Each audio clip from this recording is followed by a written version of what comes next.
It's 1:30. We've got a quorum. I'm going to call the meeting to order. Welcome to Board of Adjustment.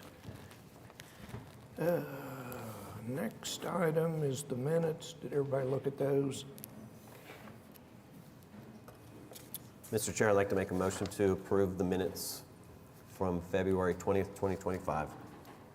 I'll second. Okay, we have a motion and a second, so cast your votes.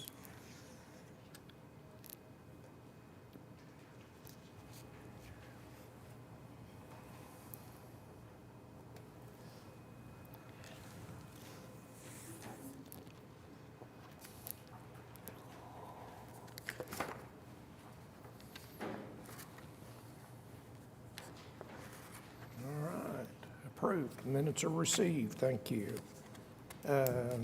Requests for continuances. Cindy, you had a couple? So we have item number 3, case number 15858, to continue till March 20th, and item number 6, 15856, continue to March 20th.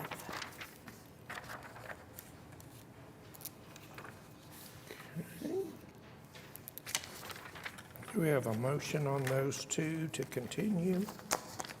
Mr. Chair, I'd like to make a motion to approve the continuance as read. Second. Okay, we have a motion and a second. Cast your votes.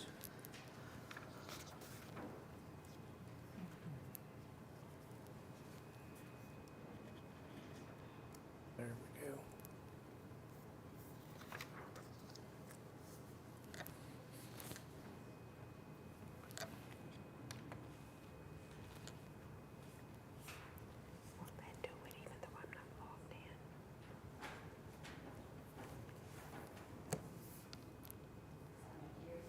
If you say it out loud, maybe. The computer's trying to work. Okay. We're waiting on technology.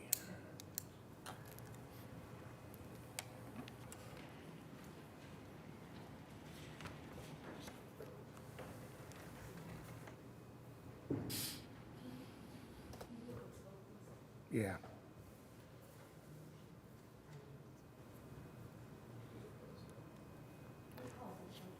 Okay. So we're going to do a voice vote for the minutes. So we have Mr. Voorhees, Yes.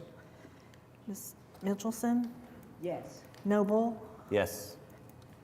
and Mr. Udi, you're logging in, so. I vote yes. Okay, those two items are continued. Do we have any requests for continuance from the public? Now, I think we deferred 2 items. That's what I did. Okay. All right. Okay. No consent docket, so Cindy, would you call the first one, please? So item number 1, case number 15852, is request of Huntley Holdings LLC for a variance to sign regulations located at 2914 Northwest 73rd Street. Hi, guys. Good afternoon. I am here on behalf of Give Huntley. us your name and address Oh, first. Jana. Tell us about your application, please. Jana Copps, and my address is 329300 East Brandell Road in Hara. Okay, thank you. And I am the property manager for Huntley Co-Holdings. We are requesting a sign variance for a commercial property that we have just purchased and remodeled into a laundromat. The current allowable is a 7-foot with, I believe, a 36-foot actual sign. So a 7-foot pole with a 36 square foot sign. We are requesting a 19-foot pole with a 72 square foot sign. So it would be 12 by 6. Questions or comments from the board? Just a couple of questions. The variance is quite a bit different than the new sign ordinance that you're asking for. And for me, because it's mid-block, right next to R1 property, I think it's actually just too large, too high, too large of a sign. In comparison, I'm assuming you guys got all the exhibits. Did you guys get the exhibits where it shows, I mean, in comparison to the signs that are literally like 100 feet away, it's actually smaller. It just happens that those are off of May and they have I guess, a larger allowable. Because of the road type? Right, but because we are off of May behind, it's just really hard to, like, you can't see it. And because it's a laundromat, it pulls so much from just drive-by advertising. You know, if somebody's looking for something to do a quick load, if they're staying at an Airbnb or if they're staying at a hotel or something like that in the local area. Obviously, Google helps with that too, but really line of sight is big for it. And because it is just off the street behind other commercial buildings, it's just a potential to get overlooked.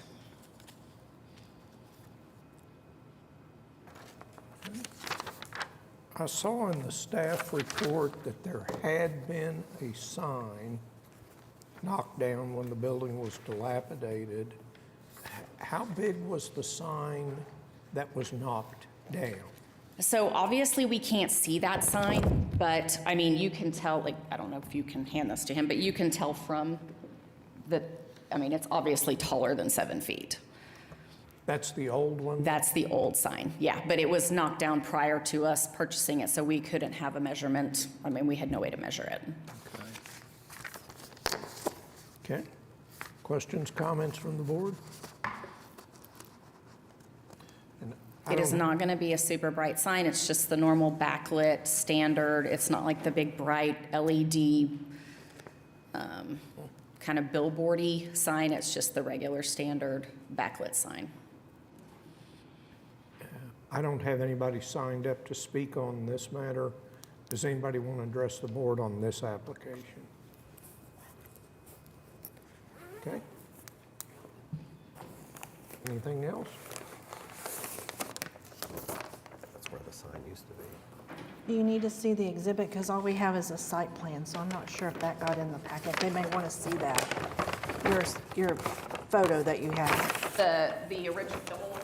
or the new one. Pass it over. I'll take it.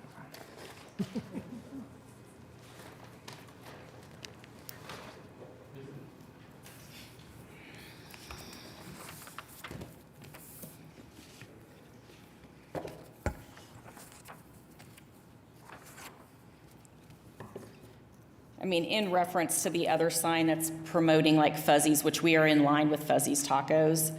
I mean, obviously it's a big strip mall kind of sign, but that one's 28 feet tall and 10 feet wide. And we would just be like right there in comparison to it.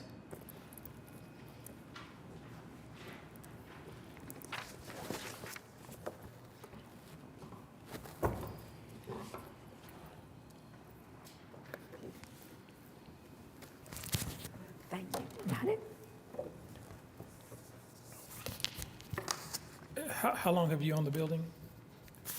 I'm sorry? How long have you owned the building? We purchased it early last year. We've just been remodeling it. It was a marijuana store, and we've been remodeling it to turn it into the laundromat. Obviously, that comes with permitting and changing out the plumbing and doing all of that, so it's taken a little bit of time. Do you know offhand the purchase date? Let's see if I've got the deed. I think I've got the deed in here.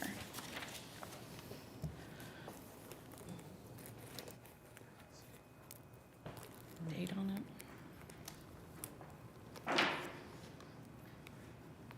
I mean, it was stamped 9/1/23 for the deed. Obviously, it was a little bit before that because I think the deed takes like 7 to 14 days to process or something. So I'll say that I'm with you in terms of, I think that it exceeds, it's varying too much. That being said, I think the only consideration really on my part is the date that they purchased the property in relation to when the sign code ordinance took effect. Because I am still of the mind that I don't really want to undermine all of the work that was done to the sign code, and I get that there's going to be some cases that come in where the restrictions that are placed on these new signs are by default not going to be as big as the existing signage in the surrounding properties. But I do want to do something that we discussed in that meeting where we talked specifically about sign code, which is kind of slowly transition into that. So I'm curious to know what your thoughts are as far as if this accomplishes that, if we give consideration to the time. And I do agree. The new sign code was brought to council on February 13th, 2024, so it's after the purchase of the building. I think, why'd you take down the original sign? We didn't. It was gone before we moved. We purchased it. Okay.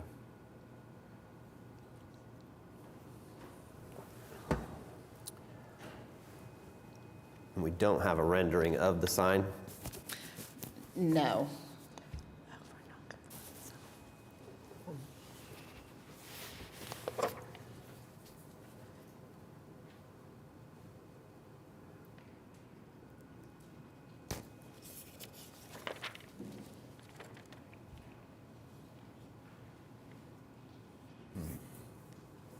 Is this a franchise? I know that doesn't make that big of a difference, but this is privately owned. Privately owned.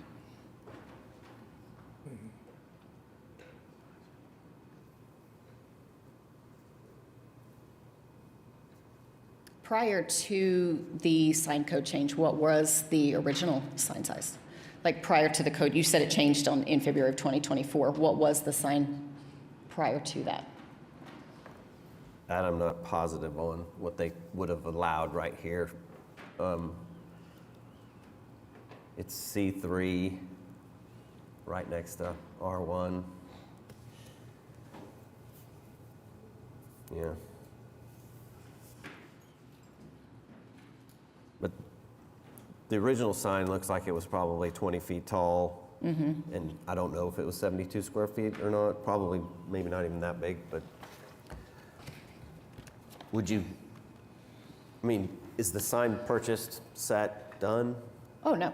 No. No, we were waiting for permission. So Yeah. maybe we can get somewhere where we're 20 feet tall and 50 square feet.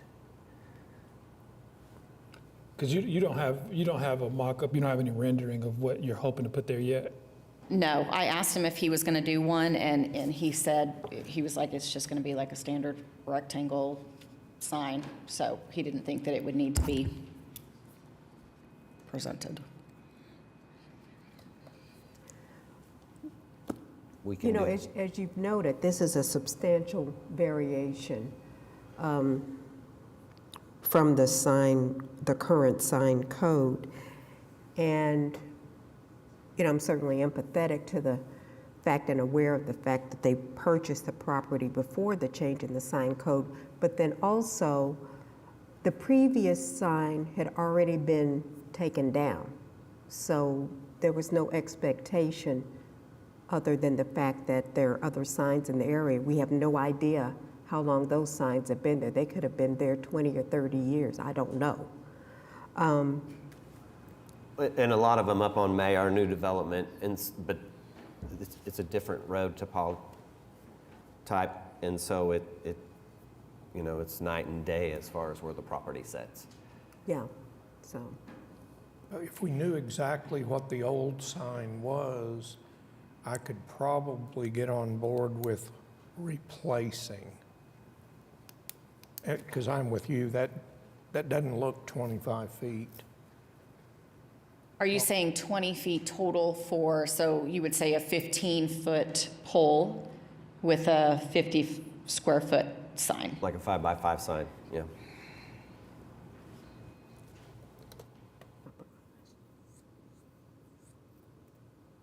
I mean, I think that's very reasonable.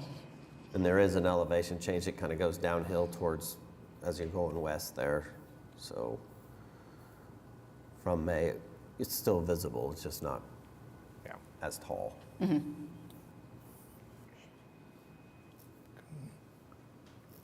Anything else? What do you think, Marcus? Somebody want to make a motion?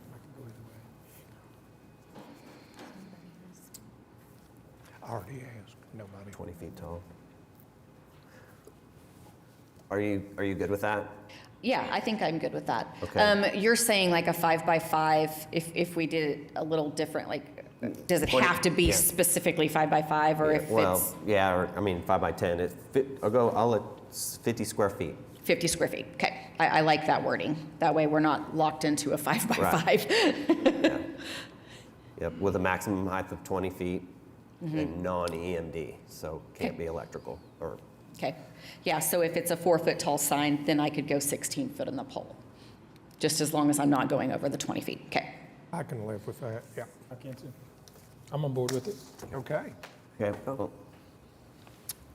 let's see, make a motion to approve case number 15852 on the basis that it meets a statutory requirement for a variance, with the sign being no taller than 20 feet in height overall, a maximum of 50 square feet, and a non-EMD. I'll second. I'll Okay. second. Motion and a second, cast your votes. Thank you, guys. Appreciate your time. Hang on, we're waiting. Oh. Or that's what my screen says. There we go. Now I got it. I had to turn it back. Now you're approved. Excellent. Thank you, guys. Have a good one. Item number 2, case number 15853 is a request of Victor Ortega on behalf of Tammy Blake and Jim Calhoun for a variance to accessory building regulations, the side yard setback in the RA district located at 9401 Northeast 141st Street. Victor? Yes. All right. Come on up, give us your name and address, and tell us about the application. Yes, sir. Victor Ortega, and I live at 1417 Roxborough Avenue in Oklahoma City. And I am here to request a modification for a building accessory location for Mr. Jim Calhoun, who lives out on the outskirts of Oklahoma City. What you're looking at on the screen is his property survey, for which he would like to erect an accessory building out on the back, almost, there we go. Yeah, so that is actually the drawing that he provided, which is also what we submitted as the plot plan. And that is the ideal location for this accessory building, as this would provide him with easy access, not only for his vehicle, but also it will not be blocked by his primary residence. The statute indicates that he must be 25 foot away from the west property line, but that would actually make the building be towards or the back of the primary residence. And because of that, we're here to ask this petition to see if this current displayed location can be approved for the benefit of his accessibility and looks and overall benefit for his property as a whole by having the building where it's displayed right now. Okay. Questions from the board? Anyone here to speak Nobody on this one? signed up. Does anybody want to address the board? Have you on- communicated with the neighbors? We have. They are on agreement for him to build it there. He has put up a fence on the whole perimeter of his property. And to the west of his property, there is a neighbor who is on agreement. And there's not really any impediment or any type of claim against him building the building where we're currently displaying it at. Is there an HOA? Pardon? Is there an HOA in the neighborhood? There is, yes. His HOA primarily asked him to make the tonality and colors to match the residence, and then also to make sure that it doesn't exceed the height of 10 foot on the side walls. And currently he complies with those requests. but they didn't ask anything about that location. And I know it's pretty landscaped up the west side of the property also, so there is a landscape barrier. Yes, sir. Just the fact that the reasoning for the variance is just so that it lines up straight with the house and the driveway, I mean, to me, it could easily be moved 9 feet further east and meet the statutory requirement. So the idea of a variance just for the aesthetics is not that compelling to make the argument. I see. I mean, yeah, I mean, we would like to strive and see if it's possible. Those 9 foot will make a huge difference on the view and location. When he propped the gates open, you can admire and see the building straightforward.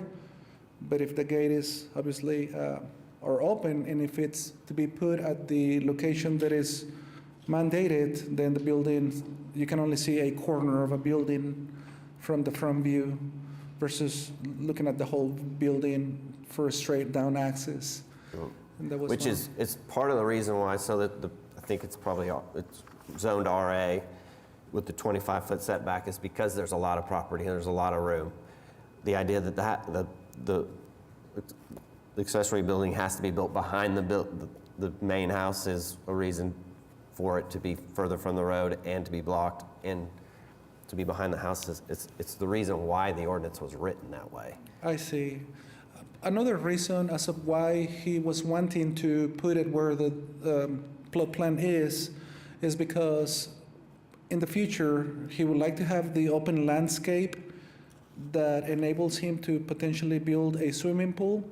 And the swimming pool would actually be the next accessory behind the house, maintaining the building adjacent to the swimming pool where the lean-to porch faces the pool, and that would also enable him access and having, a shaded area below the lean-to. But if he gets put right behind the house, that would defeat the purpose of future development for this property in regards of having a swimming pool right behind the house instead of the building. Yeah, so that's why he was striving. He would like to strive to see if it all possible to be approved so that he can have a wide open backyard area versus facing the building straight from his back view window. Instead of facing a pool, he would be facing a building. Like as I mentioned a few moments ago, he has a fence, so unless the gate is open, you cannot see the building other than the peak of the roof, but you won't see the actual accessory building unless the gate is open, as he has fenced the whole perimeter of this premises.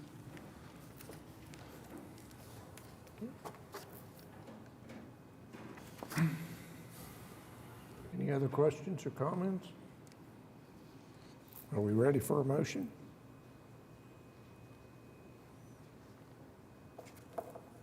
I think just to clarify for the record, are you citing that the reason for the variance is so that he can place a pool where the building would now be required to go?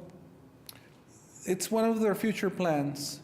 It's in the plans. Once they have enough funds, they would want to develop the backyard with a pool for grandkids and family, and having the main house and then the new building catty corner to the house gives them some sort of an actual courtyard that can be converted into the swimming pool, / backyard, cookout or fun area versus having the building right on the very back.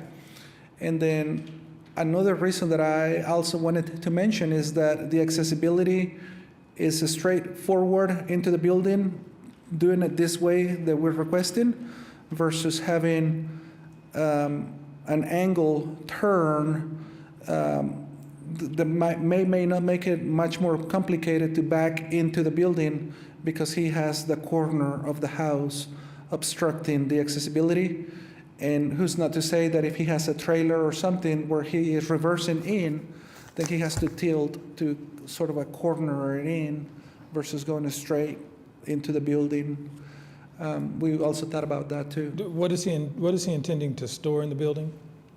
His vehicle and probably yard accessories, picnic accessories, cookout accessories, mainly that, but nothing pertaining living quarters or anything like that. And you said you've spoken to the HOA and they've given the blessing since you've met their design requirements, but did they give you guys anything in writing? That, I don't have a letter with me, but there is a checklist that we filled out for the HOA, and they return it as approved. And none of those clauses talked about anything pertaining distances to the property lines. It was mainly the type of building, the materials that are acceptable, and then the height. So they approved what you submitted, but what you submitted did not show the distance from that west property line to the building. That is correct. Yeah, and nowhere in the questionnaire there was any questions pertaining location, as in the neighboring houses, there are already accessory buildings with different layouts and different locations, et cetera. But all presumably meeting that 25-foot setback. That, no, it's not right. Well, not right, but no, not all of them are 25 foot. I brought that up to the plan review department also when I got my first review sent back to me. And I did mention that one of the neighbors doesn't have that 25-foot requirement, but they said, well, that's a different case. We need to focus on your case. And I understood from there. So I will say, I don't think that there'd be at least a few things I would need to support this variance. One, and just speaking for me, one is I would need some documentation from the HOA saying that they have approved not only the design, but the location of it, knowing that it is outside of the 25-foot setback that's been established for the neighborhood. The second thing that I would like to see is actual written correspondence from that neighbor to the west. In agreement of Yes, the saying location? that they are in agreement of it. And since that would require you to come back, not to be too onerous or put extra work on you, but I just want to make sure that everything is clean for the record, and the responses that you have cited that meet the statutory requirements that we have to base the variance off of. I think some of the wording is mixed up a little bit in there, so I would say maybe get with staff and review, because when you talk about the hardship, what we need from you is for you to articulate why complying with the current standard would be a hardship.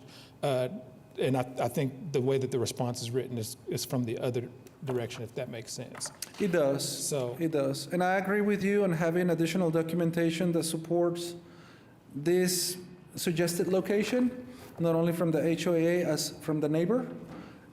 And yes, I can go ahead and work on those two documents and get them submitted to the plan review department. And upon your review, we can set a follow-up. Okay, so you're willing to defer this for 2 weeks?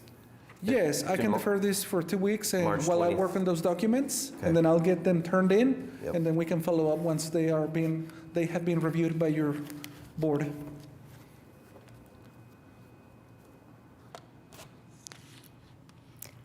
Hi, Sarah Welch, staff. We would need them, do you think you could get them by next week?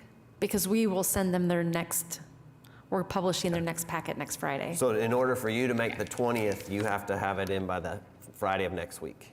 Friday The of next week? documents. Okay, yes, I will ask Mr. Calhoun for his collaboration. I am taking a break for spring break from the 17th through the 21st, and I can get the documents, but he might be able to attend in my place to follow up with these And recommendations. the next meeting is April 3rd. Oh, I see, so So that's why it's important to have them by Friday. Well, April 20th is when we'll defer it, but if you want to defer it for 4 weeks, it's April 3rd. April And that gives 3rd. you more time to get all the documents. Okay. It's up to you. Yes, I can abide by that. Which one? April. April 3rd. Okay. Okay. I think we're ready for a motion. Mr. Chair, I'd like to make a motion to defer case number 15853 to April 3rd. Okay, we have a motion and a second. Cast your votes.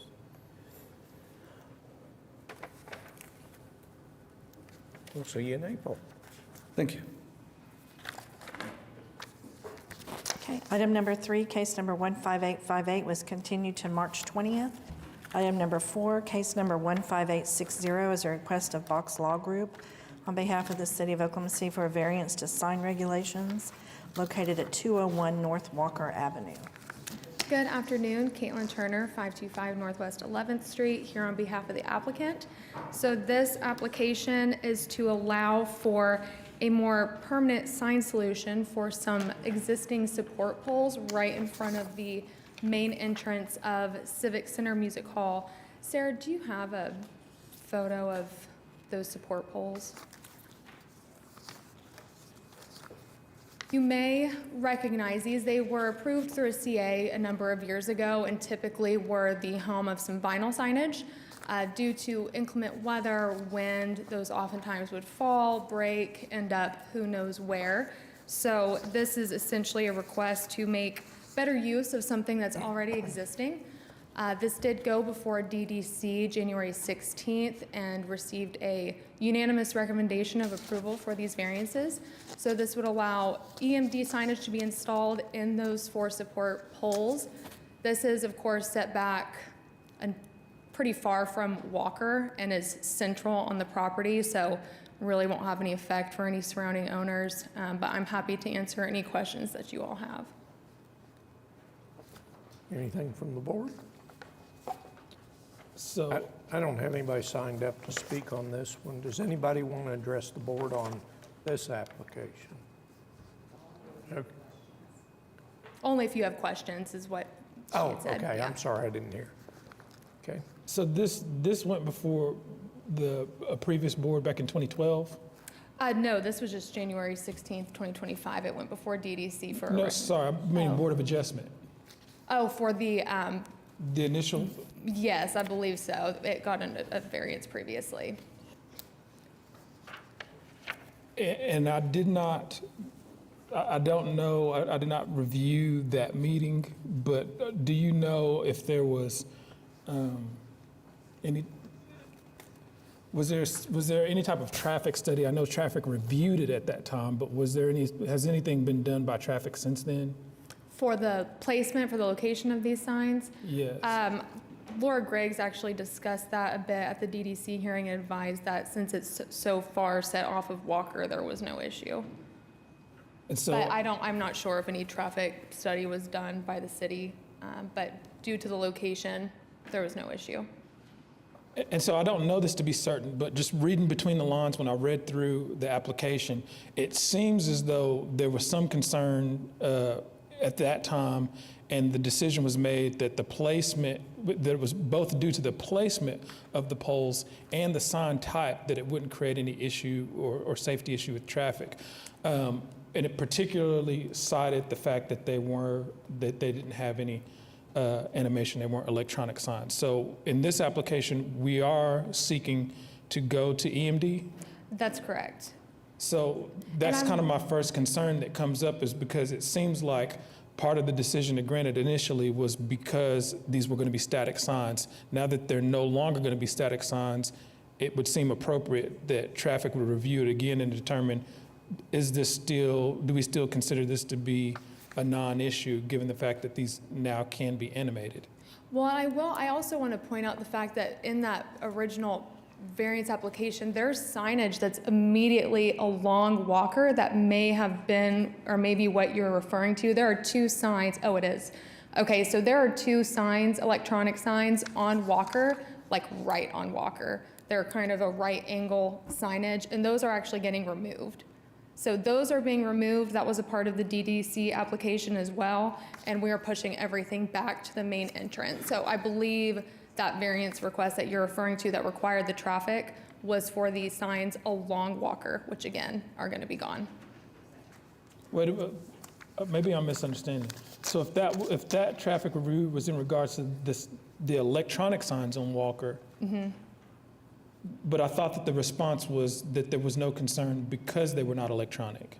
They're not level we talking 3 about different- EMD, but they're level 1 EMD signs. So that's what I mean. So correct. So in level 1, there's no animation allowed in level 1. Right. But you guys are requesting level 3. Correct. But this is for signage that's pushed all the way back off of Walker directly in front of the main entrance. The signage that was allowed to be level 1 is right along Walker. I mean, it is on Walker. So I think that may be the discrepancy, is just there's multiple signs at play. This application is only for these signs. I believe it's like a 200-foot setback to the west off Walker, where these pole signs are located.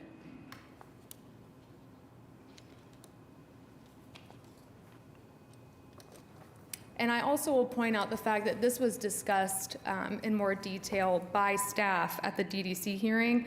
The new sign code, there is a slight discrepancy. So there's one section that actually says that level 3 EMD signs are allowed here, and there's another section that says they're not. So staff is gonna be looking into that contradiction in the sign code and revising accordingly. Since we had other variances at play, we went ahead and added it in here to prevent any issue in the future. But there is a section that says level 3 EMD is allowed in DBD.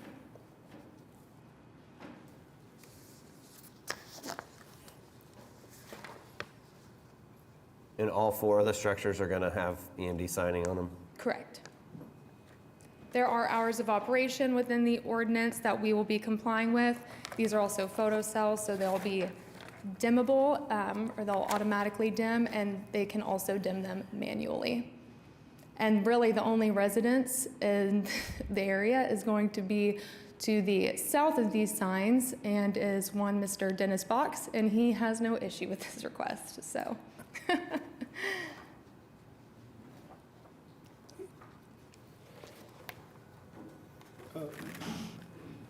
Do you have any other questions? I think Sarah has some more, or remembers that original variance application if you're wanting staff's input on the discussion between the level of EMD and just the distinction between the ones directly on Walker, which again will be removed, and the ones that are set back. Yeah, I think, so in the application, you guys cited as the unnecessary hardship here, basically the visibility of the signs and being able to properly advertise for what's going to take place. And I'm a supporter of the arts. I think that I'm obviously a supporter of proper signage to get people where they're going. I guess my question is, could we not overcome that hardship through an EMD sign, but have it be a level 1 sign?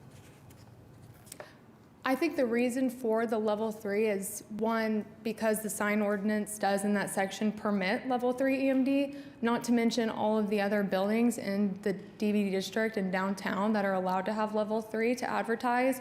Those, of course, are much more expansive due to the fact that these support bowls were originally approved and have been there for some time, and because they're so centrally located on the site, close to the Civic Center Music Hall, there really hasn't been any concern with that level 3 request. So we would request that level 3 to promote, current and future events at the Civic Center. And again, just because there's really no adverse impact to, especially the ordinance, considering it does allow it by right in a section. So the actual variance that you're asking for today, because if you can have level 3 EMDs, is the height of the sign? It's going to be the height, it's going to be the And the overall size? pole sign maximum size because of the new sign code, and then max of 50% EMD. As you can see, it doesn't even go all the way down in this rendering here. It's about halfway, but we still needed to include that variance. But you're not convinced that you need a variance for an EMD level 3? there's an argument to be made. Rather than going down that rabbit hole, we've decided it would be cleaner and more efficient to go ahead and include it in this application. And let staff work that out behind the scenes in the meantime. But we're wanting to, get this going as soon as possible, as those pole signs have kind of just been there empty because of the lack of permanent signage that can be installed there thus far with some of those other variance items that we're needing. And we're wanting to, get that going as soon as possible to, again, utilize something that's been existing and is currently located without issue, So setting aside the possibility that the variance for the EMD level 3 may not be required, is it fair to say that that relief could be granted by allowing an EMD if we grant the other variances here? I To- guess I'm not understanding that question. Is it fair to say that if we grant the variances and allow an EMD level 1, that it would provide sufficient relief, given that the hardship was the visibility? Because we can overcome all of that. The only difference would be that it wouldn't be animated.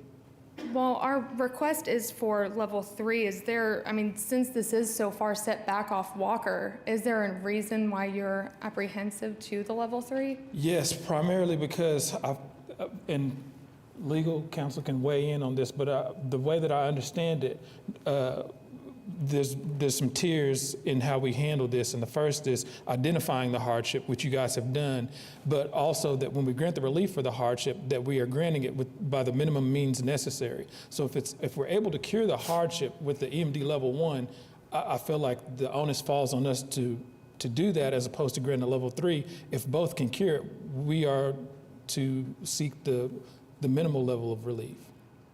And I understand that. I guess just given the way that the sign code is currently drafted, is there an issue with level 3 in general at this location, since it is far off of the I don't know, which is arterial? why I was asking about traffic, because what I would hate to do is grant a variance and then there is an issue. I'm not I'm not an engineer, let alone a traffic engineer, and then find that, EMD level 3 was not appropriate for this, given the traffic lighting right there on Walker. I don't know. I'm just throwing out an idea of what could be the issue.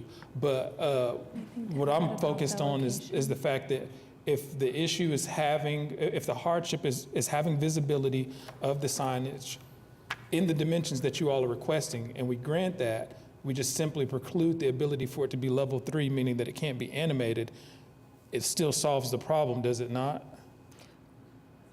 Do you want to weigh in on the distance and that previous? Okay.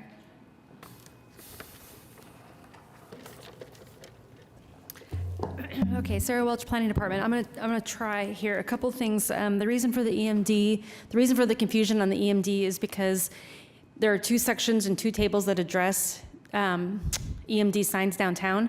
One of them clearly says that EMD 3 is allowed, and the other one clearly says that it's not. So the reason for asking for the variance for EMD 3 is so that it's clear which one staff is supposed to follow.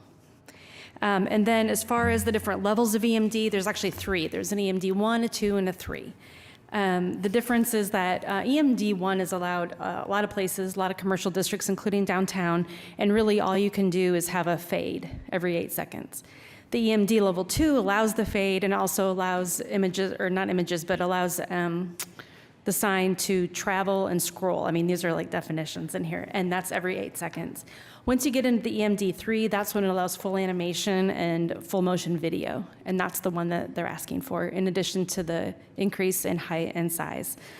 As far as the distance from the intersection goes, the only guidance I might have on that to help would be to tell you where EMD 3 would be allowed in the zones where it's actually specifically allowed, and that would be a requirement of it has to be 50 foot from a street edge or curb for new signs in our new sign code, and then at least 50 feet from a signalized intersection.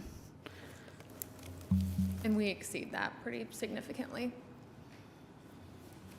I also think that, a hardship, it could be argued that there's hardship exists with the inconsistency in the sign code. I mean, this is causing a bit of a headache and some confusion, and we could have left it off and gone try to argue this with legal, but again, just for efficiency and to keep this clean and concise and prevent confusion in the future, that's ultimately the reason we added it here today.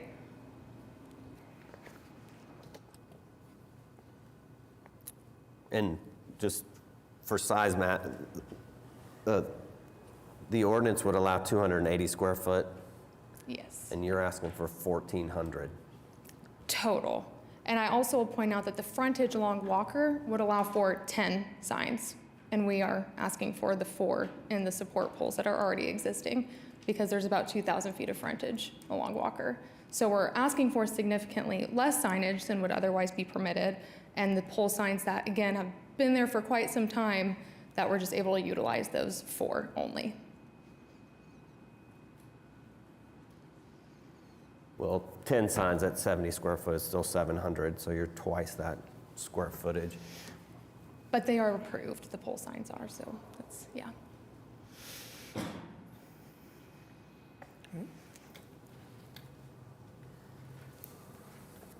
It's a lot of animation, a lot of size, a lot of movement that close to an intersection that's lit. Sarah, I do have a question. I want to make sure that I'm understanding correctly. Where are we currently at on the process of rectifying the conflict on the 2 tables in regards to EMD level 3s being allowed in the DBD? I'm not aware that there's a change queued up, ready to go, but we have staff who's keeping track of any of these instances. Well, and so I think this is a first, at least for me, serving on this board. Are you looking for us to make a decision that would then establish the precedent for how staff would handle it moving forward, or is there a more formal process? I would not expect you to do that. I think that you're just reviewing this application at this location. So if that's the case, then I would definitely feel more comfortable if I knew which direction, because right now it seems like this is up in the air and we don't know which side of the line it's going to fall on, particularly referring to whether or not these are actually allowed in DBD. And so I don't necessarily want to grant a variance on something that is later going to be determined that, yes, a variance is required, that we now have created some confusion for other individuals or entities, whether government or private, that are confused about why we granted this variance as opposed to another one that might fall under the same circumstances. If I may, if it turns out that the variance is ultimately required, then we're doing the correct thing by coming to this board ahead of time and seeking a variance just like anyone else has the ability to do. We are attempting to go through all the right avenues, even if it comes out that a variance is necessary. And this property is very unique. All the signage is behind the park. It's behind Bicentennial Park. It's really not around anything. It's very secluded, especially as it pertains to this specific signage. So this is kind of a perfect instance where a variance would be requested and looked and analyzed based on this site specifically and the peculiarities with this site. This is not going to be similar. I'd be shocked if you ever saw an application that was similar in nature to what we're seeking here today, which makes it the perfect candidate for a variance request. Well, I agree with you, there's going to be peculiar, but by definition, each piece of real estate is going to be peculiar. What I'm getting at exactly is the impetus for why it would need to be a level 3 sign. And I may be missing it, but I don't see how we can't cure it with something less intensive than a level 3 sign. And so my fear, what I'm citing as a concern is, if we're looking at a scenario in the future where someone is asking for a level 3 sign, and we've established this, in my opinion, relatively low threshold for why we're granting a variance for it, that's a concern. Well, and I will point out too that level 2 EMD is allowed. The purpose for this request is, as Sarah had mentioned, the sign code, level 3, you only have to be 50 feet back from the intersection and from the frontage, this is so far back. The level 3 request is necessary for really any visibility. I don't know if you've driven past the Civic Center on Walker, but these pole signs are virtually invisible. And I don't think a level 3 EMD sign is going to distract, given how significantly far back it is from the arterial. And you have the new sign code that says you only have to be 50 feet back for level 3. We are 4 times that. Well, but that's my point. I have no qualms with it, and it couldn't have any qualms with it if staff determined that this is already permitted in code. I'm only talking in regards to if we're tasked with granting a variance to it, I don't see how level 3 is necessary for this. So that's my only issue. Everything else, I don't have any issue with in the application. I'm fine with using the existing poles. I'm fine with the locations. I'm fine with increasing the size of the signs. It's just that it seems like the level 3 sign is being added, and there's nothing cited for why it needs to be animated.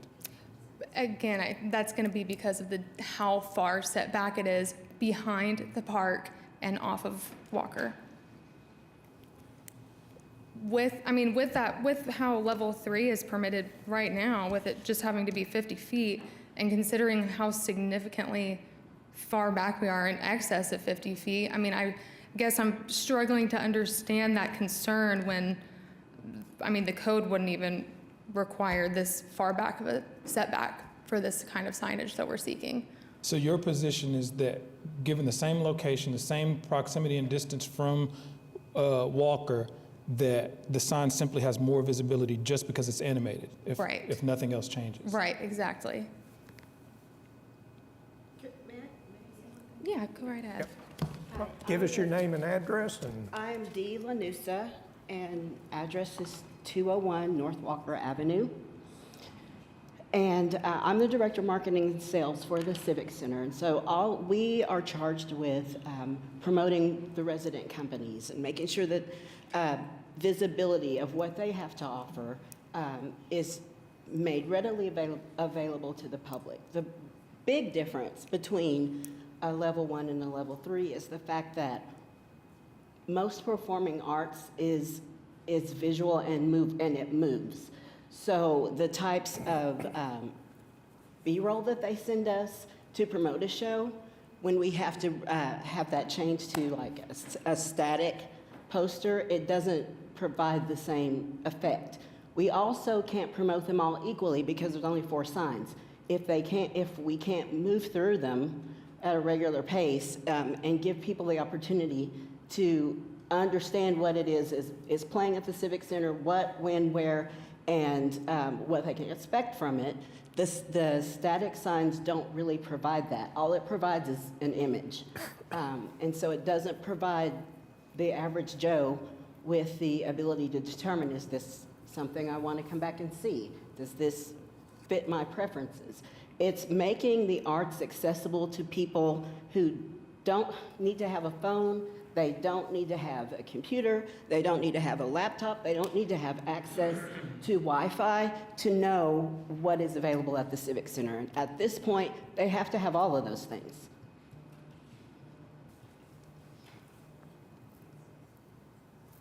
Well, and can you touch on the number of organizations that utilize the Civic Center? You have Philip Marnick, you have Valley. Right. We have 10 resident companies, and I'll probably not be able to rattle off all 10 of them. But we do have OKC Broadway, we have OKC Philharmonic, we have Canterbury Opera, Canterbury Voices, we have Painted Sky Opera, we have the Oklahoma City Ballet, who this is vital for when they are posting their hard-earned dollars. When they create pieces for advertisement, they're very visual, and motion will only enhance and intrigue people who might not know for sure if they're interested in going or not. I also just want to reiterate once more that the DDC did review, and we have unanimous recommendation of approval for these variances from that body as well, which of course are going to take the requests of the DVD seriously into heart and really analyze each request that comes before them to ensure that their downtown is further being enhanced with every application that comes before them.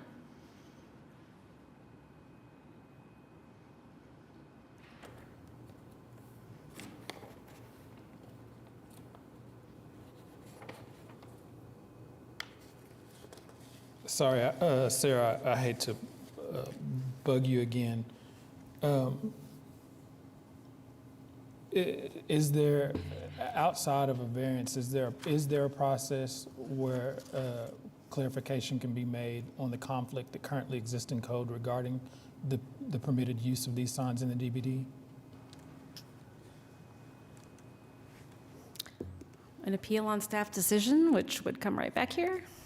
Well, I'm talking about overall, because what I'm afraid of is, I think that setting everything else aside, other than the conflict, I don't know that a variance is the appropriate way to solve that conflict. Which is why I asked the question earlier about, is this meant to be something that establishes a precedent? Because if it's not, then I don't think that this is the appropriate way to handle a direct conflict about the permitted use of the sign in the district. So one way to look at it is to base your decision on what the code is today. What is the regulation right now? And the conflict, I would go with the ordinance that is the newest, because the reviewers would have had benefit of the previous one when they enacted the second one that created the conflict. So if I were advising you on which way to look at it, that's what I would suggest that you do. Are there different timelines on the two conflicting areas, Sarah? No, this is how the sign code was adopted. With both the language to both conflicting pieces being enacted at the same time? Yes. Well, and again, I don't think that this would be setting any kind of precedent because we're asking for a variance. If we were to go around this process, bypass the Board of Adjustment altogether to get legal or staff to say, okay, yes, there's this conflict, but we'll let you have it because of this conflict, that would ultimately be setting precedent, not us submitting a variance application to seek a variance from the section that says we can't. Right, but If anything, we're setting. we wouldn't be making that decision today. It'd be in permitting. Well, and to be clear, you are being asked to vary the sign height to match the existing poles, the sign size to fill that space in, right? And the EMD signage allowance. I mean, they would still, even if EMD was allowed, and the height was allowed, and the area was allowed, they would still be back here asking for more EMD 3 signage. Correct? And that makes sense. So the variance would be required regardless. And then I think you have to make your own decision, but I think one of the factors is the Civic Center and the uniqueness of the film industry or their situation. Is that warranted? And I appreciate your weighing it because, it's a new sign code and I know that we're all getting used to it and I know that you don't want to be the sign committee necessarily. But just to be clear, there is the EMD signage they are asking for, I don't think is allowed in any zoning district currently. So you need to make a decision on this site. The EMD3 sign? EMD3 sign. Bricktown has the most allowance for EMD3 that I recall. Right, because there's EMD3 signage all over downtown. They got a variance. With a variance, yeah, exactly. And we're here seeking a variance to allow what other downtown establishments have. And all that data was in the Downtown Design Committee's application. So, and Right.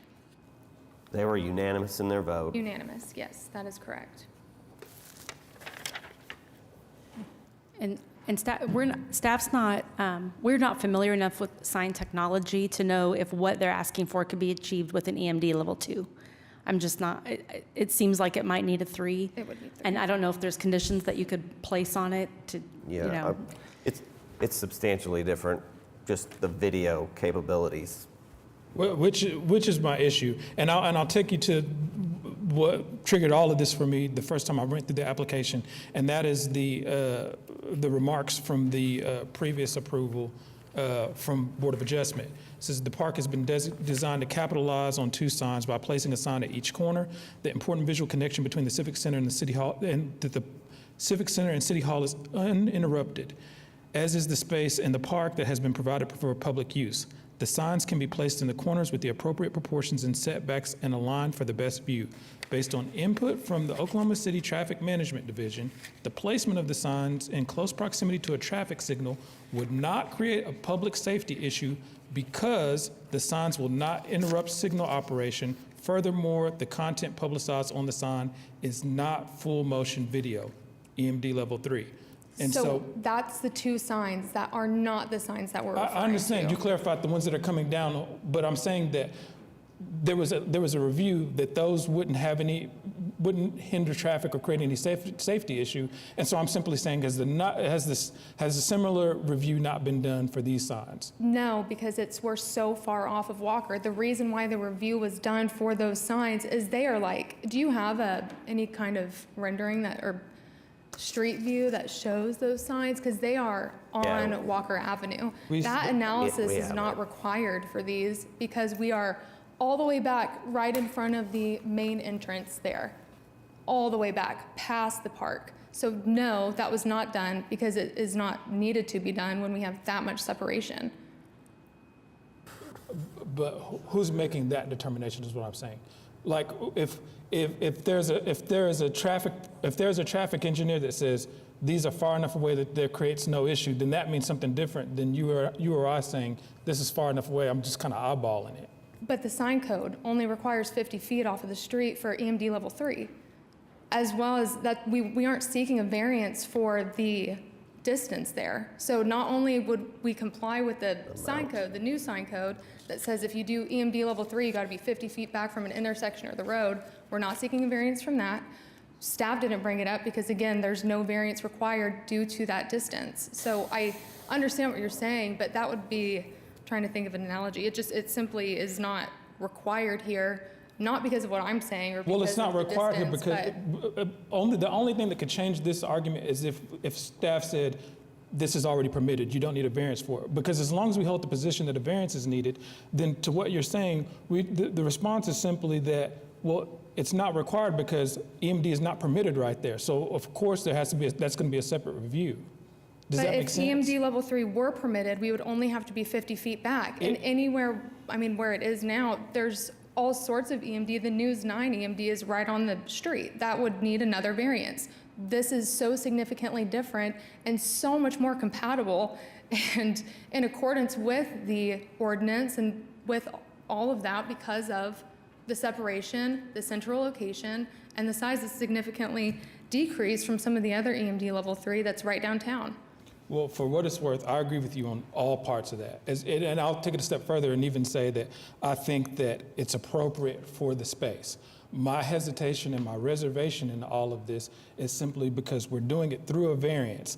And so looking ahead, if a private developer comes in and they say, hey, I have these unique site conditions, I need visibility for my sign, and while it might be different than your site, if they come and they ask for EMD level 3, how likely are we going to be to say, yeah, level 3 animation is required, even though we're going to give you a variance to increase your maximum signage, but you simply need the animation. The one thing that I think that I'm not on board with is the idea that animation itself makes the sign more visible. I think that your signage, I think that the sign type, all of those things would lend itself to the visibility or the lack thereof. I think adding animation doesn't change that. You're talking somebody who has not the best vision. If I can't see it as a still static image, I can't see it if it's animated either. That doesn't change anything for me in terms of visibility. I think that is, in my opinion, that is exceeding the minimum relief necessary to solve the hardship. And the reason why I keep coming back to the variance is because if we do that here, then now I have to try to fillet the difference between this decision and a decision in the future when somebody else asks for the exact same thing because they simply think the animation is going to make the sign more visible. But isn't that what a variance application is every time? I mean, each of these has to be reviewed as a case by case, and just because you all approved a increase in height and size for the variance application before you in the very first application up here, that's not going to make you say, okay, yes, everybody is allowed to have an increase. I agree, but It's the uniqueness of the site, and just reading the application to the DDC, I think I can get behind it because of what it is. But to your point, you're filleting each individual case, and it does make it difficult to make this much of a step for the variance. And maybe this will kind of help with that piece of it, is there's no other operation or facility like this in Oklahoma City. Civic Center Music Hall in and of itself is like one of the most unique and, it's just an Yeah. asset. I agree with that, but I don't think that Tower that. Theater, I mean, there's other theaters that have same basic situations. I They think that- likely are not this far off of a road, though. Right. That's the Right. kicker. And go back to what you said, the News 9 visual TV screen is right off the street.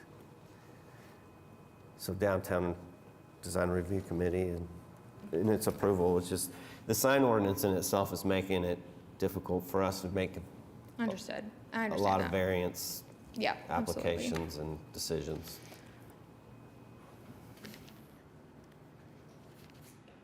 And we did about a 3-hour learn, and we're still seeing. And yeah, absolutely understood. Anything else from We're the all board? learning. We're all learning. Well, I'll just make a comment because we've been going around in circles here, and I'll say that if my colleague, Mr. Noble, wishes to make a motion, I think that I'm convinced, and I feel comfortable, I would feel comfortable granting the variance for the reasons noted and for the uniqueness noted, and each case stands on its own. So, Mr. Noble, if that helps you, Thank you. please. Yes, ma'am. I think you have your marching order. Mr. Chair, I'd like to make a motion to approve case number 15860 on the basis that it meets the statutory requirement for a variance. I'll second. Okay, we have a motion and a second. Cast your votes.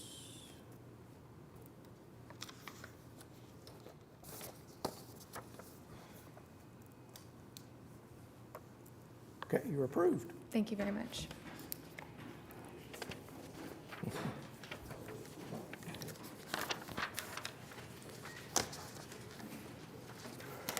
Item number 5, case number 15861 is a request of 820 on behalf of RRP 1140 LLC for a variance to screening and landscaping regulations located at 1140 North Robinson Avenue. Good afternoon. My name is Brett Wall, 220 Northwest 13th, Suite B. I'm the landscape architect on the project. This is the biggest little project I think I've ever worked on. It's been complicated, and it's actually been really interesting in a lot of ways, and that's why we're here to talk to you all today. So we're asking for a variance to remove the requirement to have a tree within 75 feet of every parking space on the site. And the reason for that is that we are proposing to utilize solar canopies within the parking area. This has gone through DDRC. It's a little bit of a unique situation, and I think the owner has really attempted to try to make the nicest parking lot they possibly can in this area by doing some enhanced landscape along the west side, and then along the north side, we actually did get street trees into the project. But the solar canopies are making it impossible for us to meet that 75-foot requirement. I do have the owner, Stuart Hudson, with me here today, as well as Corey Bates with 820 Solar, if you guys have any questions for them. We do definitely acknowledge that parking in this area is really not the highest and best land use at all. And it is on this position on the corner within Midtown, right along the streetcar. We feel like this property is set up very well for some sort of transit-oriented development in the future. So we really do see this parking as a temporary land use until such time that the land is valuable enough to be able to develop it and hopefully have housing or mixed-use retail, any number of things that could happen here. So in that scenario, we clearly would not have any trees on the site anyway. So in some ways, we kind of see this as sort of the best of both worlds, to the extent that even the solar canopies will be constructed in such a way that they can be kind of dismantled and reused in another place somewhere else in the future whenever this site becomes developed. So hopefully our request is very straightforward. This kind of talking about precedents, I think that the case we just talked about, the planning department is doing ongoing sort of rolling out new ideas for the landscape code in Oklahoma City. They've done just this week 2 meetings with members of the landscape architecture community, engineers, developers, trying to kind of figure out what this next version of landscape code is going to look like. And I brought this up in those meetings because we know that solar canopies are going to be suggested in the future. We want to try to create a situation where there's a nice balance of tree cover and solar canopies, and so it's not completely dominated. But that's probably on larger, bigger parking lots in the future. But so hopefully, you all, we can just say that we're trying to do the best by this property as we can. Currently, it's a pretty haphazard, kind of mishmash, free-for-all of parking going on, and so this project does organize it and create a nice parking area that serves the renovated Baptist building across the street to the west.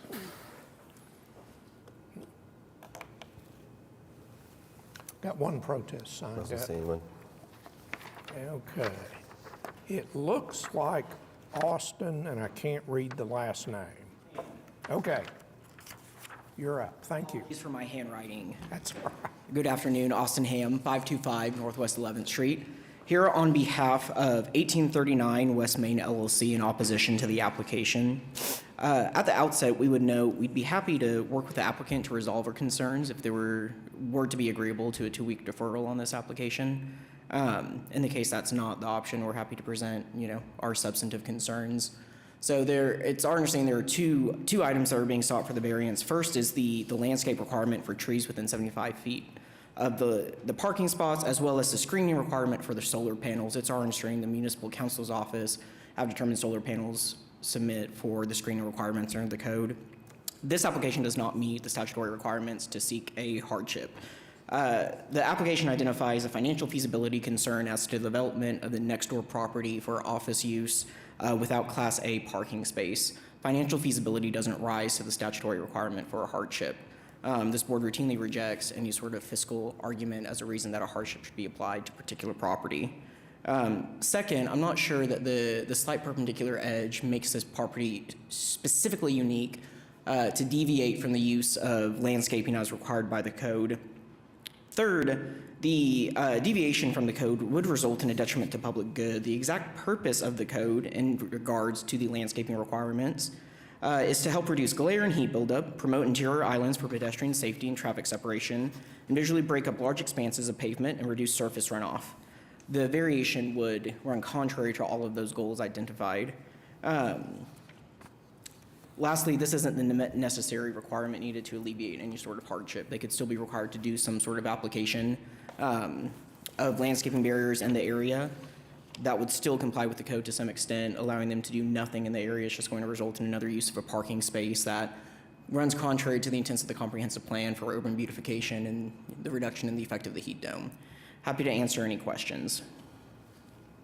Anything from the board on this? And just a couple. So Sure. in the application, I believe that the shade structure that's holding up the solar panels is used for shade, right?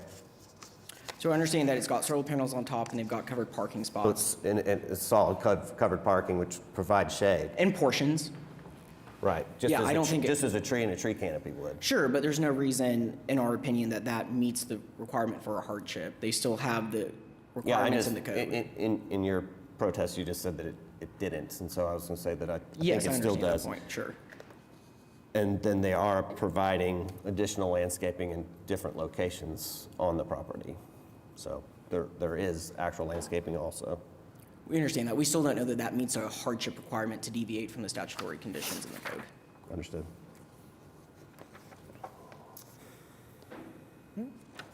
Any other questions, comments? Thank you. Okay, Mr. Wall, you want to respond? You want to respond? Come on up, give us your name and address, please. Good afternoon, Corey Bates with 820 1516 Northwest 36th. So we are the solar provider for the solar carports. They do provide shade underneath to answer that. The hardship that's in play has to do with the production of the solar panels and the energy production of those solar panels. This project has gone through DDRC. The owner has every right to install these solar canopies. The variance that's being asked for is a variance from screening those solar panels because they're classified as mechanical equipment. Well, any type of screening of solar panels will cast shade on the panels and will reduce the energy production that they produce. Through the DDRC process, understanding the concerns about screening equipment like this, we have modified the design of the canopy so that the front, side, and back fascias of the carports are taller than we typically would, so that they will conceal the edge of the solar panels from view. So we've worked with DDRC to modify the design to alleviate that concern as far as aesthetics go. And then the tree requirement provides the same shading concern. So the goal is to provide shaded parking for these parking spots. If a tree was to be placed, say, in the middle of the parking lot, that would, one, reduce the coverage for solar, and again, the energy production. And then any tree next to a solar carport, once it grows, will start to shade that carport as well, reducing the energy that's being produced.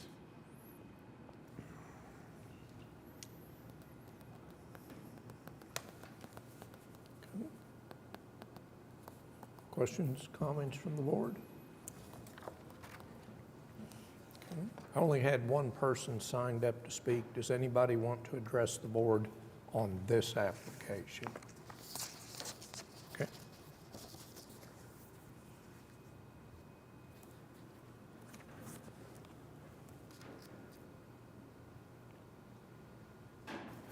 Anything else?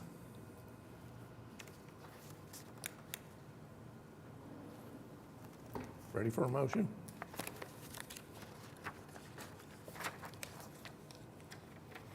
Emily Clay, do you have anything on this?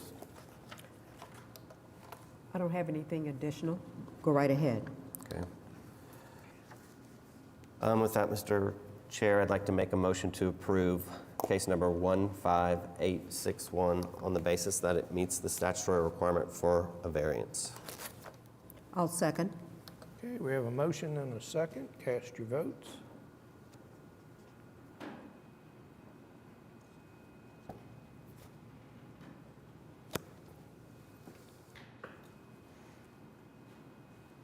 You're approved.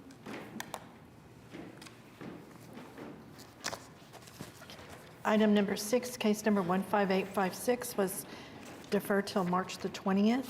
Item number 7, case number 15850 is an application by Allison Alt to allow home sharing at 1223 North McKinley Avenue.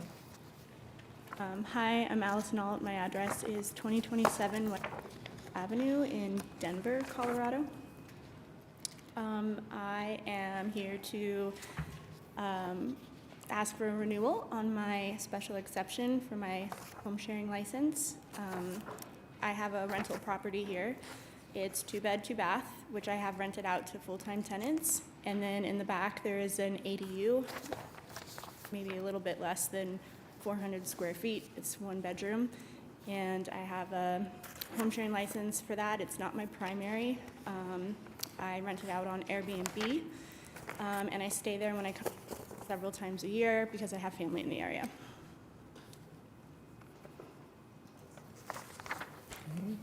Nobody signed up. No one signed up to speak. Does anybody want to address the board on this application? Okay, anything from the board?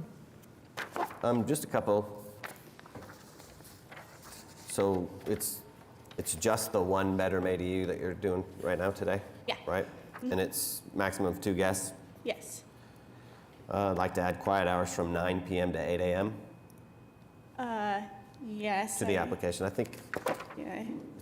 I don't remember what the times were. I don't know if I have quiet hours in the In the application, in the house what we have, rules. yeah. Yeah, but I can definitely comply if there's some that are requested. The parking for the single ADU, how do you do that? There's a driveway. Just the secondary driveway? Yeah. So maximum of 1 vehicle? Yeah. With no on-street parking? Right. Mhm. And I'd say no on-street parking during the quiet hours, so if someone comes to visit, they can park on the road, just not during the overnight Right. time. Yeah. No other guests are allowed to be there overnight. And then the term, would a 3-year term be okay? A 3-year term? My last term was 5 years. So, and they're going to make adjustments to that, and we've been given a 3-year term Okay. for that. You're good with all those? Yeah. Anything else from any board member? Nothing from me. I think we're ready for a motion. That I'd like to make a motion to approve case number 15850 on the basis that it meets the statutory requirement for a special exception with I'll second. case modifications of maximum of 2 guests, quiet hours from 9 PM to 8 AM, maximum number of vehicles to be 1, no on-street parking during quiet hours for a term of 3 years. I'll second. Okay, motion and a second. Cast your votes. You're approved. All right. Thank you. Item number 8, case number 15855 is a renewal application by Blake Owen to allow home sharing located at 608 Northwest 25th Street. And this was approved with a recommendation from the Historic Preservation Committee yesterday. Hey, good afternoon. It's Blake Owen. I'm currently at 1700 Northwest 30th Street. Happy to answer any questions on this one. Anyone sign up to speak? Nobody on this one. Does anybody want to address the board on this application? Okay, I guess not. And this is a renewal application. That's right. The maximum number of guests being 5. Yep. I'd like to make quiet hours from 9 PM to 8 AM. Okay. On the number of vehicles, how many can park? 3? We allow 3 total. So- There's actually no on-street parking allowed. There's no parking signs allowed on the south side of that street, so Yeah. it's, So I'll just put the same thing, maximum number of vehicles, 3, no on-street parking during quiet hours, and for a term of 3 years. yep, perfect. Did I hear a second? I'll make a motion, Mr. Chair. I'd like to make a motion to approve case number 15855 on the basis that it meets the statutory requirement for a special exception, subject to the changes of the application to add quiet hours from 9 PM to 8 AM, maximum number of vehicles, 3, with no on-street parking during quiet hours for a term of 3 years. I'll second. Motion and a second, so cast your votes.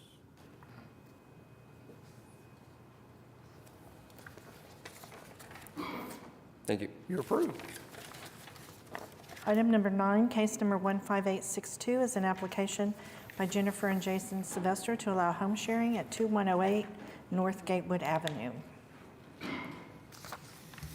Hello, Board. I'm Jason Sylvester. I live at 2106 North Gatewood Avenue, which is the home directly in front of this property in question. Well, to clarify, the property in question is my property. We just have a second address for the back unit that is a garage on the first floor, a 2-bedroom, 2-bath apartment on the second floor. We're requesting for the variance for the home share on it, and we have on-site parking down our driveway at the end of it. The only thing that I would like to point out is with our current neighborhood, we've got very skinny, small driveways, and so the possibility that there may or may not be on-site parking at some point may occur. We do have a 1 vehicle per stay requirement, but because we also utilize the driveway, we at times have to park on the street because of shuffling vehicles. So I did just want to point that out. We only allow 4 guests. Because we're on site as well, we have a small child. We're very particular about guests that stay. We like to also utilize it as a place for our family to stay. So, yeah. You guys have any questions or? Anyone signed up? Nobody signed up to speak on this one. So there was 2 protests against in the application. Do you have both of those? Do you know? I believe there was only 1. Okay. Yeah, or I'm sorry, I may have misspoke. I think there was a single protest and 2 in support. Yeah. Okay. It's the same protest twice, sorry. Oh, okay. Was mailed to the office and one was mailed directly to us. So same person, sorry about that. No, no worries. Just so that you have that information. And so it's a maximum of 4 guests on Yes. 2-bedroom. And if we've had people that have said, can we have more? We're having a get together, and we deny them. We're very adamant about sticking to And our rules. You live in the main dwelling. Did you Yes, say it sir. was a second address? So you have 2 addresses? Yes, on sir. So property? in the picture, the house in the front is our main address, and then in the far back, it's a second. It's 2108, and this is 2106. Okay.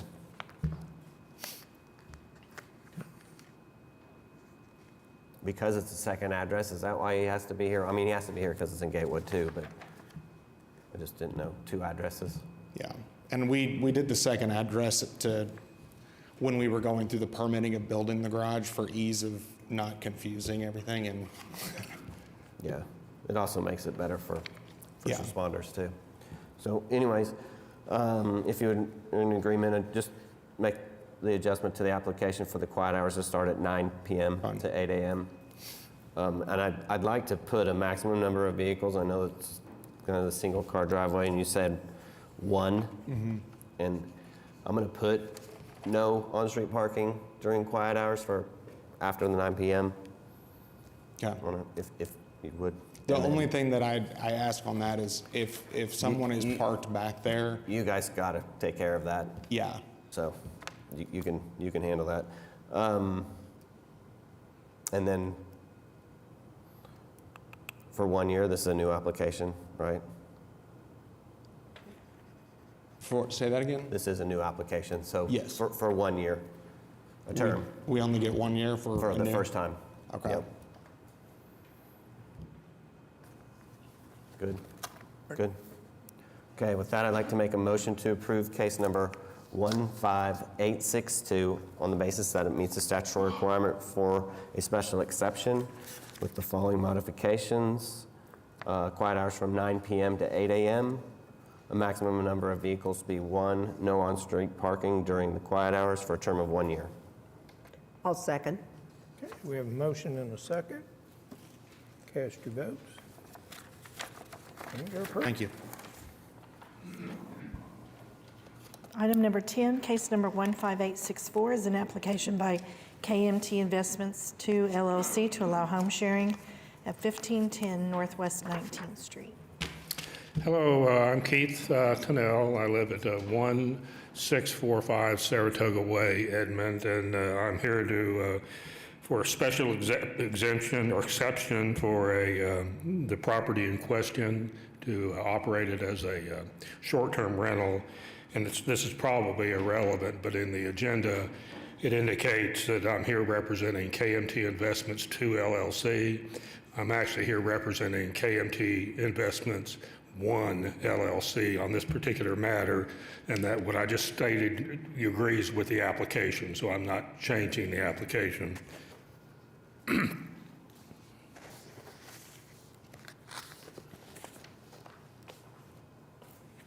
Nobody signed up. I'm assuming you don't want to protest. Pardon me? I'm assuming she doesn't want to protest. Yes, she and I own the company 50/50 that owns this particular property.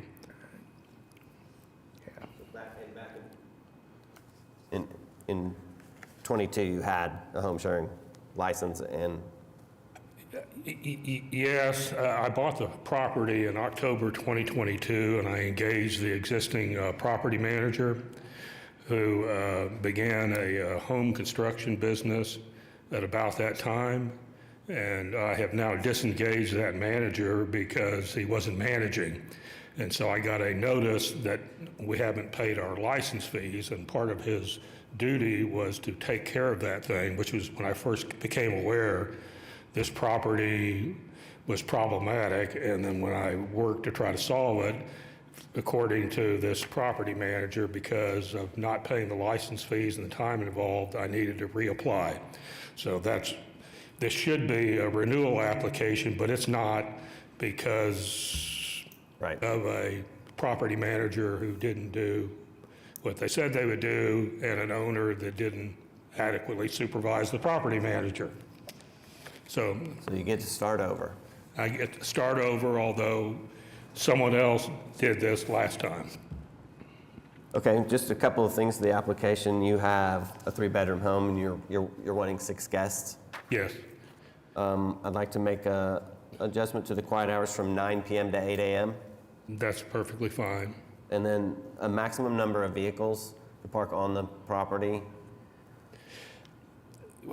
What I've observed, if you look at the pictures, and you can't tell from the picture, but if you drive over there and there are 2 vehicles there, or if it's fully occupied, because it's a duplex, there are 4 vehicles, they're always parked, in my looking at the videos, in those 2 spots. The spots are sufficiently long or deep to be able to do that. And so that'd be perfectly fine. 2? Yes, on this particular property, yeah. Okay. And then no on-street parking during quiet hours? Yes, that's perfectly fine. And then a term of 1 year? Yes. And as an aside, we have, with the new property manager, I've installed what are called these minute hearing things, if you're familiar with those, and I did that in large part to be a good neighbor so that we don't have loud parties, or at least we're notified of it, and then we can deal with it if we need to have the guest removed. Okay. Anything else from the board? Right. With that, I'd like to make a motion to approve case number 15864 on the statutory requirement, on the basis that it meets the statutory requirement for a special exception, with the adjustments to quiet hours from 9 p.m. to 8 a.m., a maximum number of vehicles at 2, no on-street parking during quiet hours, for a term of 1 year. I'll second. Okay, we have a motion and a second. Cast your votes. And you're approved. Item number 11, case number 15863, is Okay, an this is- application for KMT Investments 1 LLC to allow home sharing, 1508 Northwest 19th Street. Well, it's me again, and this is the same property. It's the other side. It's a slightly smaller unit, which is why it only sleeps 4. Did anyone sign up to speak? No, not on this one or the next one. We're good. Okay, with that, just make a modification to the application to add quiet hours from 9 p.m. to 8 a.m. Yes. And a maximum number of vehicles to be 2. Yes. No on-street parking during the quiet hours, and for a term of 1 year. Yes. Second? I'll make a Oh, I'm motion. sorry. I'll make a motion to approve case number 15863 on the basis that it meets the statutory requirement for a special exception, with the adjustments to quiet hours from 9 p.m. to 8 a.m., a maximum number of vehicles to be 2, no on-street parking during quiet hours, and for a term of 1 year. I'll second. Okay, we have a motion and a second. Cast your votes. You're approved. Item number 12, case number 15865, is an application by KMT Investments One LLC to allow home sharing 3409 Northwest 20th Street. Okay, I'm Keith Tennell, 1645 Saratoga Way, and I'm here to, for an special exception to use this particular home as a home short-term rental unit. I will point out, that, an objection came in. The person objecting believes the property that I'm seeking an adjustment on is 1 block over. So if you look at who signed it, they live on Northwest 19th Street. I actually have from the county tax assessor, I show that the owner of 3405 Northwest 19th Street is the same person who signed this letter.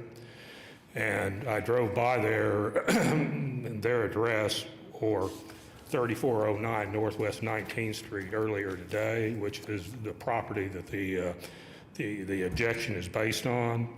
And it does not have wooden fences on the west and east side of the property.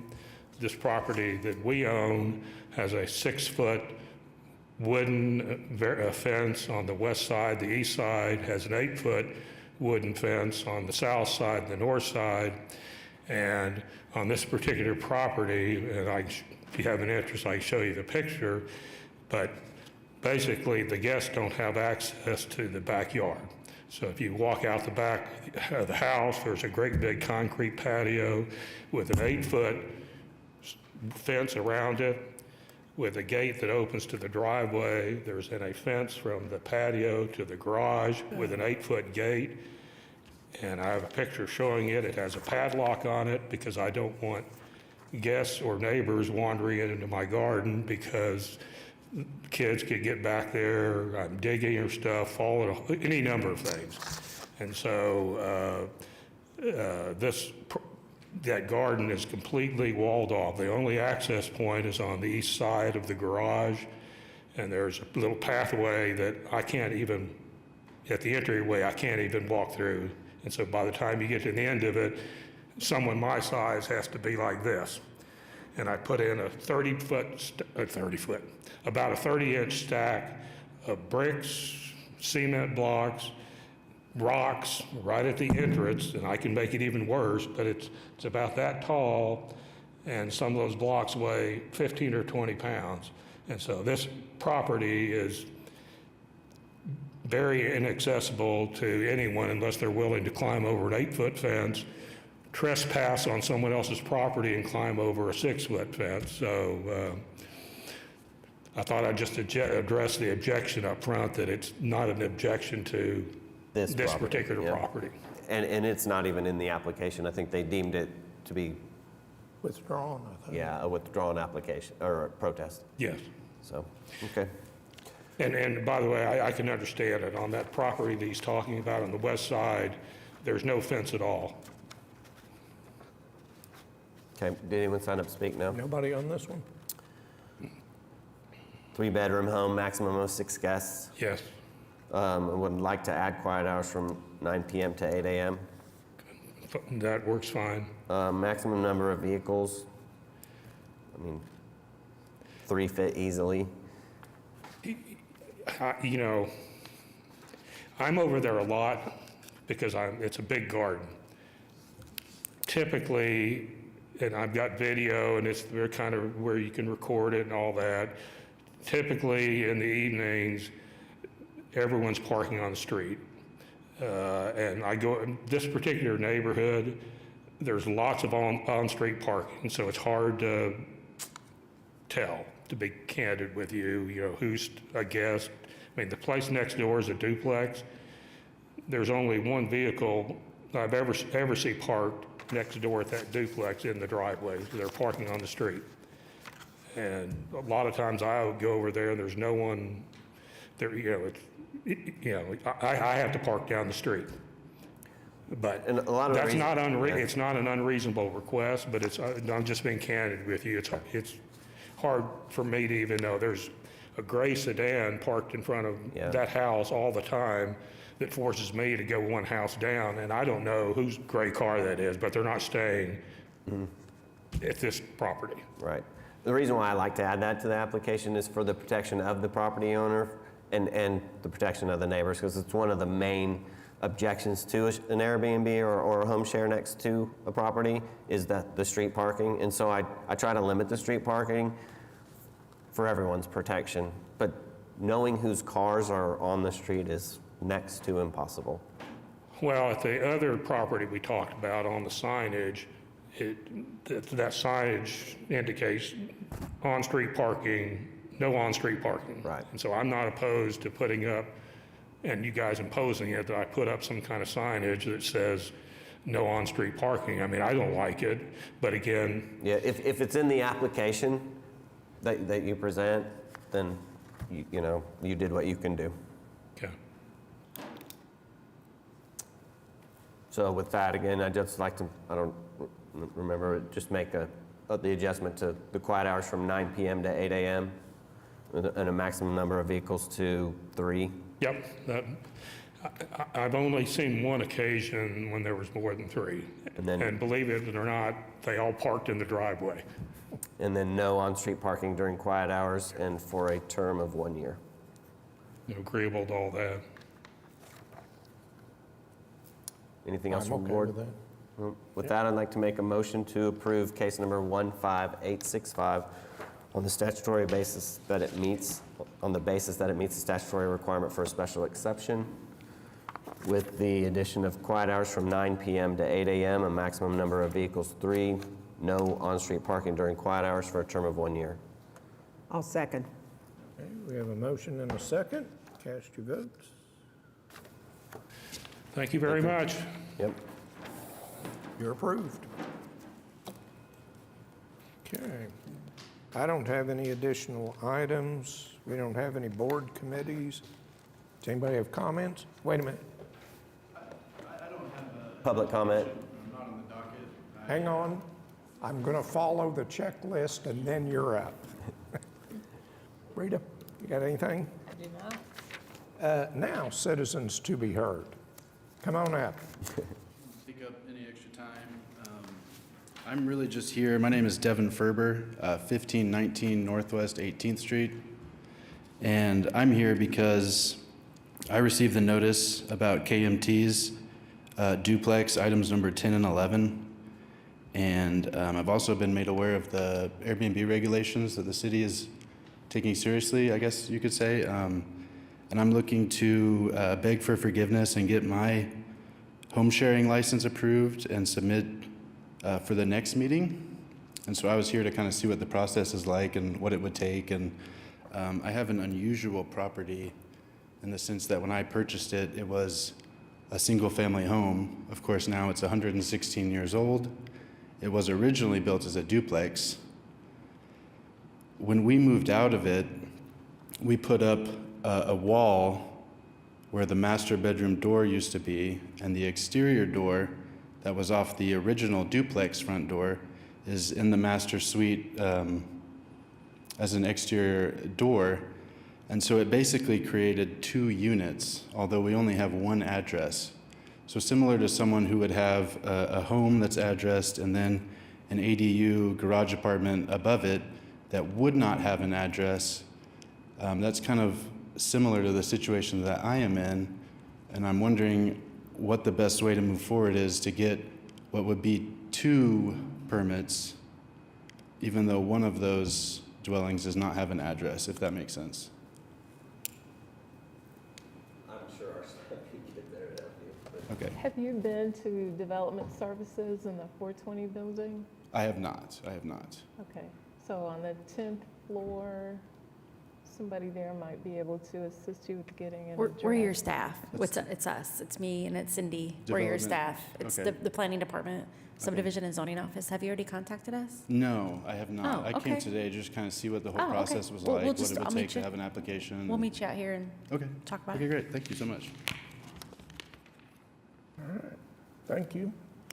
I don't have any other business. I think we're adjourned.